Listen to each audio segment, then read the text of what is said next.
Well, we have a winner in Buffalo's biggest annual business competition. But the question tonight, is Buffalo a winner too? Good evening, I'm Mary Alice Demler. Scott has the night off. Soma Detect won the 43North competition, taking home a $1 million prize. The catch is that the company has to stay here in Buffalo for only 1 year. But does tonight's winner plan on sticking around beyond that? Well, 2 on your sides, Kelly Dudzik is asking the tough questions. Kelly?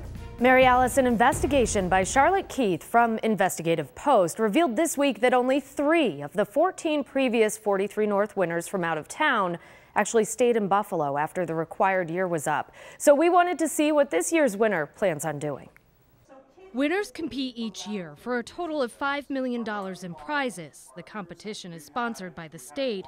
It's part of the Buffalo Billion, so you are paying for it.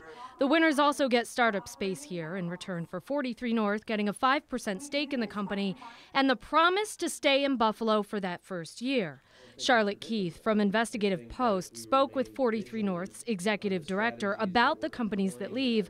And Thursday night, I asked the winners from Soma Detect, a startup company that provides dairy farmers with key milk quality indicators, about staying in Buffalo longer. So do you plan on staying after the first year? We absolutely do. And how many jobs do you plan on creating in Buffalo? So in our business plan, we anticipate creating 25 jobs throughout 2008 and another 35 in 2019. And from there, we're just going to wait and see. We're looking for people with experience in dairy, but also across a wide range from engineers, developers, on-farm technicians, and support staff. Of course we want them to stay. Of course we want to increase the likelihood that they would want to retain a presence in this community. But as I said before, it takes a village to support our startups, right? And whether or not a company decides to stay or retain a presence here will be ultimately determined whether or not they have their customer base here, whether or not they have investors, whether or not there's an adequate supply chain. Gavigan also said it generally takes 20 years to build an ecosystem for a tech startup scene and that Buffalo is just a quarter of the way through that journey. He says they've thought about making the year-long requirement longer, but have decided against it for now because it could stop people from entering the competition.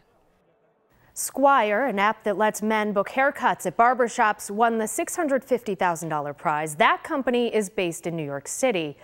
One of the $500,000 prizes went to Burner Fitness. That's a tech startup that features 4 Niagara University students and alumni. They were the only local company that made it to the finals tonight. Kelly Dudzik, Channel 2 News.